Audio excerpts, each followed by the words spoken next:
In this video, I'm going to be going through the basics of credit cards and giving you all of the key information you need to know, from an overview, the pros and cons, what card to get, and all about credit score, how you can build it quickly, and the high impact items that affect your credit score. Okay. So, in terms of a quick overview, I personally am a big fan of credit cards and have 3 credit cards in total. I personally believe that if you're responsible and pay your card off in full every single month without fail, it's almost a no-brainer, because you're going to get free cash, free rewards and free perks depending on what card you have. However, the problem is most people take advantage of the free money and end up finding themselves in thousands of pounds of debt because they've only paid the minimums. The most important thing you can do, and I'll be getting onto this in a bit, is pay your card off in full every single month no matter what. Even though you're getting free money or credit, don't use it as an excuse to live beyond your means and buy things that you can't afford. Now that's the pretty blunt overview out of the way, I thought I'd run through the main pros and cons when it comes to the credit cards. One of the main pros, which I'll get onto in a bit, is that it allows you to build your credit score quickly and easily. Another pro, as I already mentioned, is that you're able to essentially get free cash, free rewards, free perks for spending you was going to do anyway. You're going to buy petrol, you're going to buy food shopping, so if you can get 1% cash back or some Amex points, it's almost a no-brainer. Another perk is that by building your credit score, you can then get lower interest rates on things such as mortgages and cars. So when it comes to your mortgage, probably the largest expense you will have per month, if you can have a good credit score and reduce your rate even by 0.1 or 2%, you are going to save thousands of pounds, if not tens of thousands of pounds, in interest over the term of that mortgage. The main con, and this is a pretty big and brutal con, is that a lot of people psychologically can't manage their credit well, and they end up essentially finding themselves in huge amounts of interest and huge amounts of debt, and that can have a very long-lasting impact, not just on someone's finances but also mentally.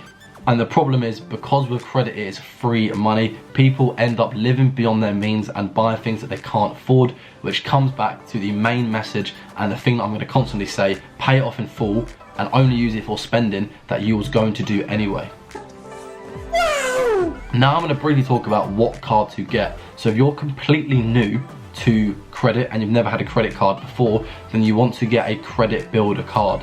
I personally started off in 2018 with an Aqua card, and I still have that card active today. There are a few other examples. I'll leave a few links in the description of comparison sites where you can see credit builder cards. If you already have a credit card, or maybe you already have a job, then a more lucrative option would be to get an American Express card. It's quite handy in the sense that you can go on their website and compare different cards line by line, but generally speaking, the Amex Gold is probably the best all-round card.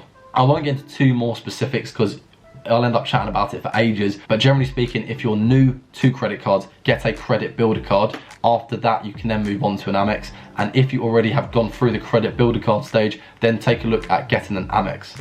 Now I'm going to move on to credit score, talking about how to build it quickly, including the exact approach that I use to build my score, how to check it for free, and also the high impact items that affect your credit score. The way to build your credit score quickly and easily, which is the approach that I did in 2018, was to sign up for a credit builder card, set up an automatic direct debit, so you pay your card off in full every single month, and then put normal everyday expenses on your credit card like food shops or petrol. In my personal situation, I got a Aqua credit card, which, as I already mentioned, is a credit builder card, in 2018. I was a student in my final year of university, had no income, and my credit limit was only £200.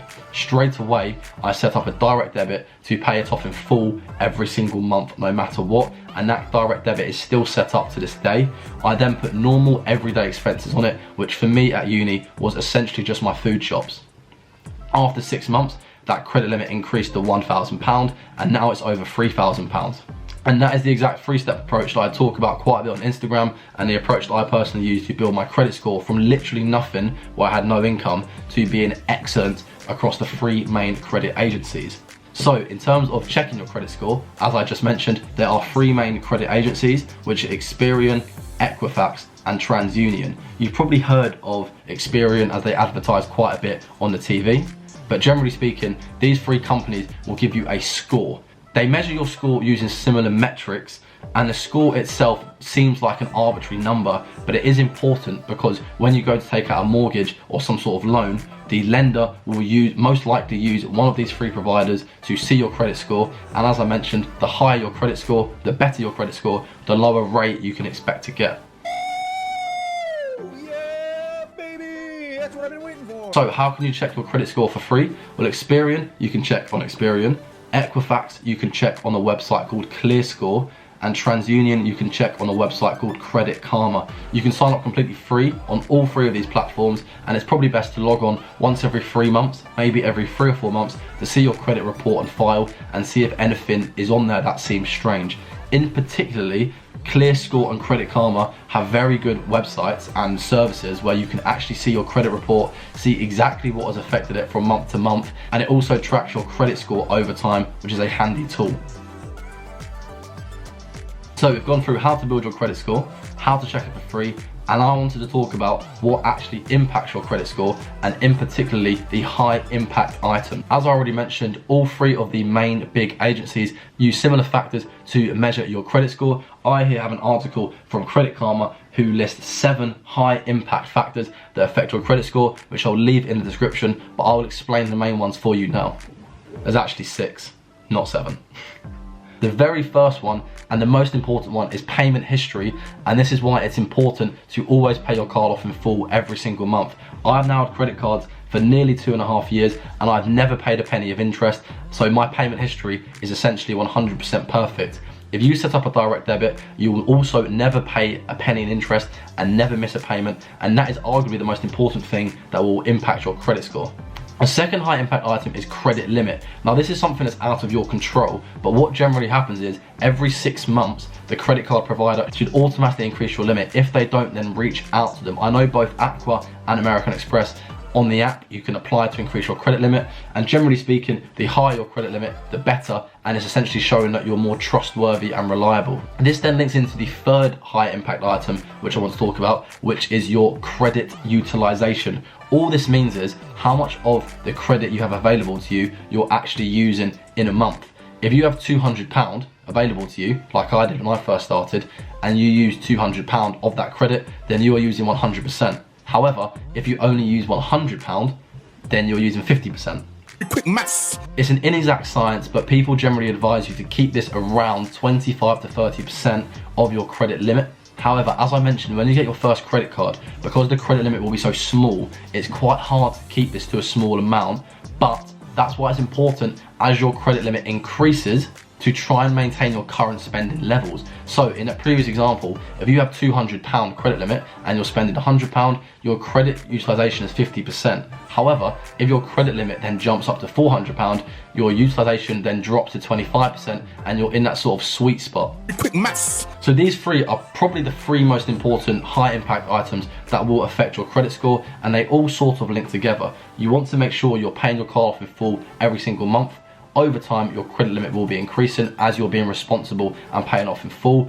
As you continue to pay off in full and your credit limit continues to increase, you want to try and maintain a fairly low credit utilization of around 30% if possible. There are a few other high impact factors. I won't talk about them here in order to keep the video a bit shorter, but they are time on electoral roll, derogatory marks, and most missed payments. You can completely avoid that missed payments one if you never miss a payment by setting up a direct debit, once again, to pay it off in full. With derogatory marks, that's anything on your credit file or report, which is why it's important to check them 3 websites for free that I mentioned every few months: Experian, Credit Karma, and ClearScore, to make sure nothing's on there. And if something is on there that you're not expecting, you can give the credit card company a call.